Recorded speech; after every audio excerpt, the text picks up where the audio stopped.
R.I.P.D. We're bounty hunters for rogue souls that escaped judgment. I got this. Hello everybody, welcome back to Screenstars. I'm here today to bring you my review for the 2022 supernatural action sequel, R.I.P.D 2, Rise of the Damned, a film that is co-written and directed by Paul Leyden, and it stars Jeffrey Donovan, Penelope Mitchell and Richard Brake. Now, the film is arguably something of an origin story, I suppose, for the Jeff Bridges character in the first film, Roy, because Jeffrey Donovan plays a character called Roy, who I'm presuming is that character from the first film, the Jeff Bridges one, and it is set in the Old West, and he is a respected sheriff who is gunned down by some baddies, sent to the afterlife, and then immediately recruited into the R.I.P.D.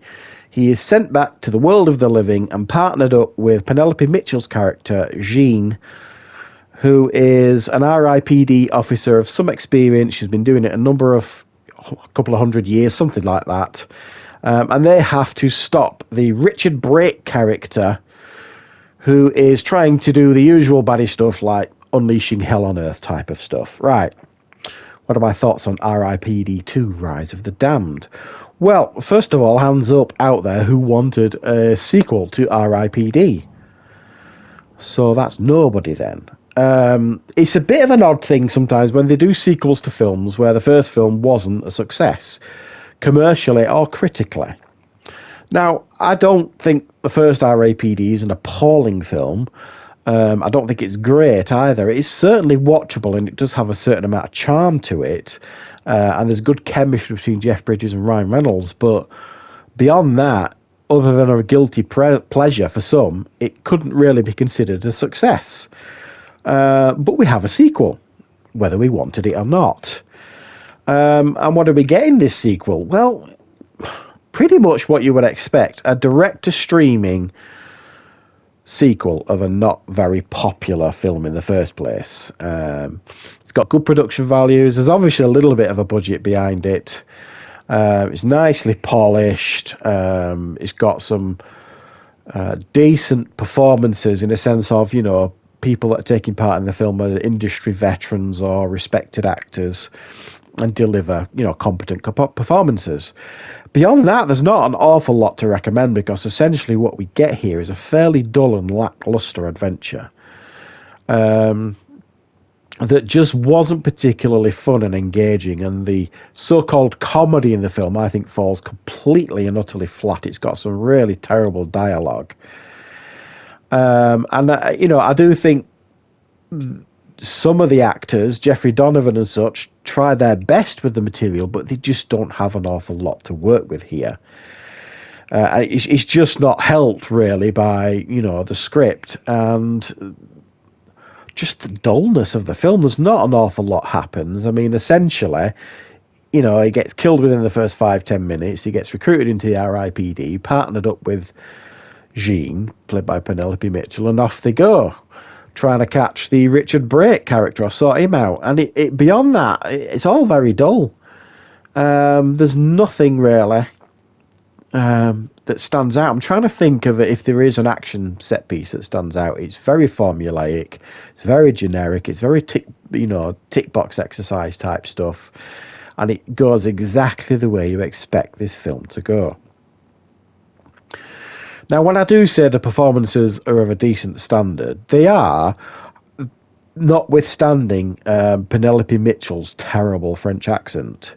Now, I'm fairly sure she's not French. Let's just have a look. I've no idea. She's Australian, so that answers that question.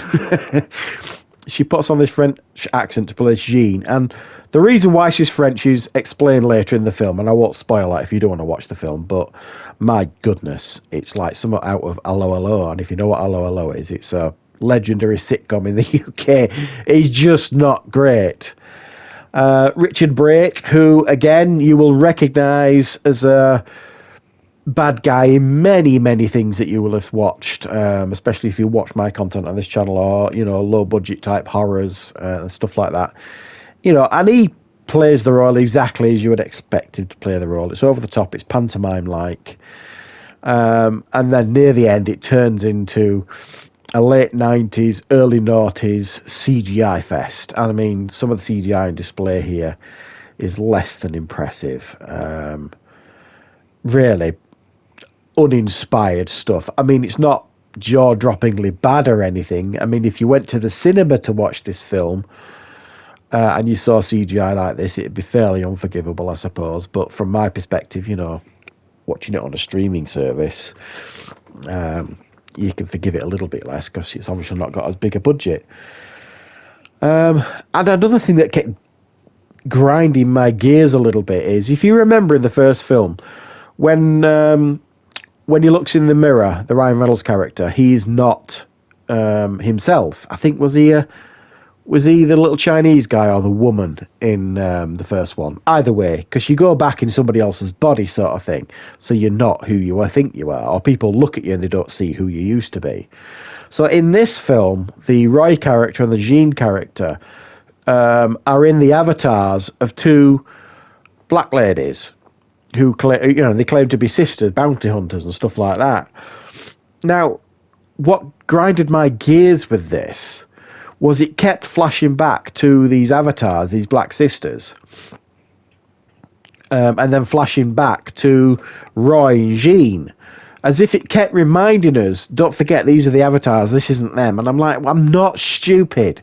They didn't keep doing that in the first film. They only did it for effect occasionally.